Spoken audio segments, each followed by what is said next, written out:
আসসালামু আলাইকুম দর্শকবৃন্দ। এই যে মার্কিন যুক্তরাষ্ট্র যে ইরানের উপরে যে হামলাটা চালাইছে, এই হামলাটায় প্রথম 100 ঘন্টায় তাদের খরচ প্রায় $400 কোটি কাছাকাছি। কিন্তু এই যে খরচ, এই খরচটা আসলে পৃথিবীতে সবচেয়ে বেশি খরচ হলো যুদ্ধের খরচ।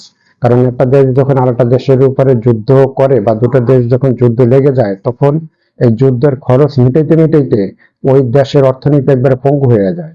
কিন্তু এই জিনিসটা ভালো বুঝে জাপান জাপান কিন্তু একসময় এরকম ছিল, মানে যুদ্ধবাজ হিসাবে জাপান একসময় পরিচিত ছিল।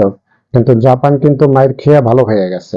জাপান এখন পৃথিবীর ভিতরে মানে সভ্যতার দিকে তারা পুরোপুরি ফিরে আসছে এবং একটা সভ্য শান্ত দেশ এখন তারা।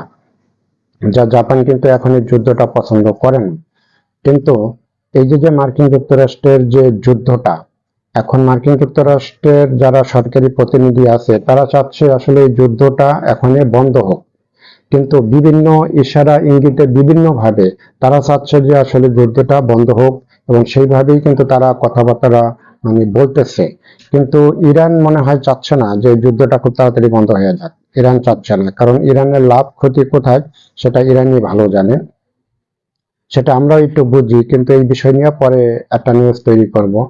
এখন ইরানের সাথে দীর্ঘদিন যুদ্ধ চালাই যাইতে হইলে মার্কিন যুক্তরাষ্ট্রের একজন সামরিক কর্মকর্তা তিনি বলছে যে ইরানের সাথে লং টাইম যুদ্ধ চালাই যাওয়ার জন্য তাদের সস্তা দামের অস্ত্রের প্রয়োজন।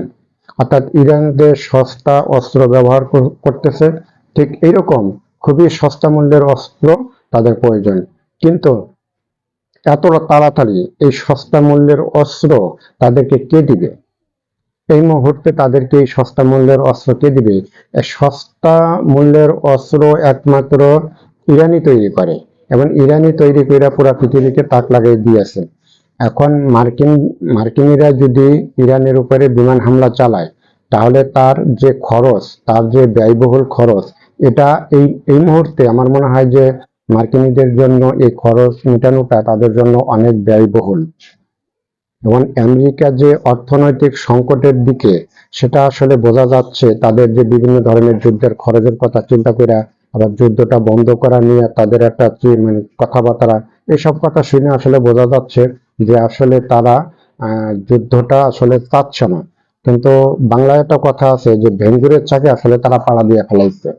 মার্কিন যুক্তরাষ্ট্র তারা ভেঙ্গুরের চাকে পাড়া দিছে। এখনই তাদের আসলে মানে কি বলবো যে কামড় খাওয়া ছাড়া পিছে হটার আর কোনো উপায় নেই।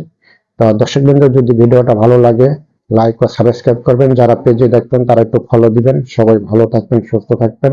আসসালামু আলাইকুম।